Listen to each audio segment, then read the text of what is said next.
Completing your taxes is not topping any list of fun things to do, but it can come with a refund that, if used wisely, will pay off big time in the long run. Here with me, giving us expert advice on smart ways to use your refund, is Colin Evans from Evans Financial Group. Well, Colin, tax refunds are a great financial boost. Let's break down why paying off debt and other tips are important in mind this tax season. It's, for one, it's beginning of the year, and a lot of folks end up with that holiday kind of expense hovering back over them. It's like maybe we overextended our budgeting, and we look at things like that, and some things are on those high interest credit cards.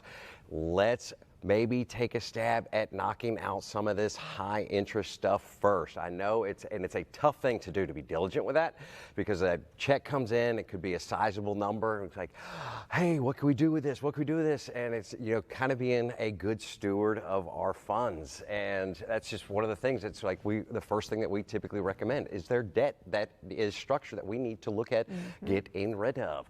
And one of the second things that we kind of gear and we move right into this, and we actually talked about this recently, is let's build that emergency fund. Let's put that back and let's use that in case that water heater goes out or something in the car happens. And it's like that stuff seems to happen in threes that we've seen before. And that's a great time to have that in reserve, so we're not having to dip into those credit card accounts or those credit card funds. And some other things that we can look at is, this could be a great time if those things aren't are already taken care of. This could be an outstanding time to look at investing in your own future. That could be putting money into your own IRAs and for you and maybe your spouse, or even looking at child education. Those college 529 plans are something that parents can look at for down the road. Say, hey, we actually started saving these tax returns, and this will help us out down the road with our kiddos' education, as well as us not having to fork out, hopefully, as much money for that education. Hopefully, Colin, who knows? Yes, hopefully, correct. In this day and age, the way that things are costing us today. Right. Plan ahead now. Another good one that we see, and this is a very big one that comes across, is, hey, it's time that we can make some house improvements. It's look, the kitchen might be outdated, and it could be time to refix, or we're putting that backyard patio in, and the outdoor grill area, maybe even the pool, depending on the size of that return. I know. I'm thinking about the sizes. I'm like, geez, Colin, like, how much are you talking about?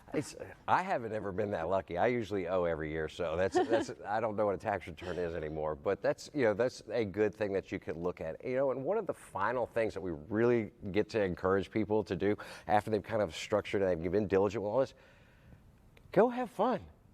Go spend it on yourself. Go take, maybe take a trip. It could be something that you've planned for. It could be, a short weekend excursion, or a hot springs, or a New Orleans, or something like that. But treat yourself. That's an okay thing to do in this day and age with those funds. That is a blessing, when we get to see that back. Unfortunately, I think everybody's got their own opinions on taxes. It's like there's two things that are certain in life. That's death and taxes. And a lot of us are under the agreements that Uncle Sam doesn't always do a great job on what we've given him so far. And it's like, what?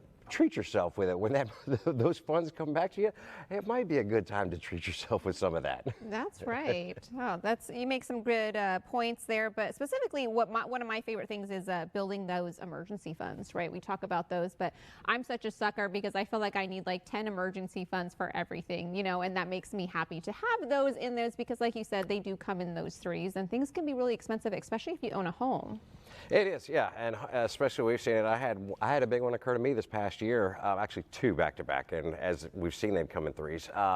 When we had that storm roll through, I had part of my fence fell down and had to get that repaired. Then I had an air conditioning issue, and it ended up being, it's like, okay, great, now I got to spend a couple $1,000s to have an entire actually new unit brought in. Fortunately, I didn't have to put that on. No, they're not. It's not anymore. Not anymore. And having those reserve funds made it much easier for me to be able to go, hey, I can go ahead and just fix this and not have to go into a credit card and have to worry about a high interest loan to cover these expenses. Yeah, we talked about Christmas funds too. Colin, have you started doing that? I have not started doing that. We just got through it, and I think some of us are still, maybe licking the wounds a little bit. Hey, I like to start early, okay? That way I don't have to lick those wounds, okay? That's, All right. I'm surprised my daughter hasn't started handing me, what's coming up for this Christmas list, but her birthday's coming up. Her birthday, that's what it is. Yeah. Not Christmas. We'll just go straight to the birthday. Right, Valentine's Day, Easter. Don't forget all of about those, Dad. Those are right behind it, too. All right. Well, thank you, Colin, for being here today and for talking to us about all things taxes, and we will see you on Wednesday.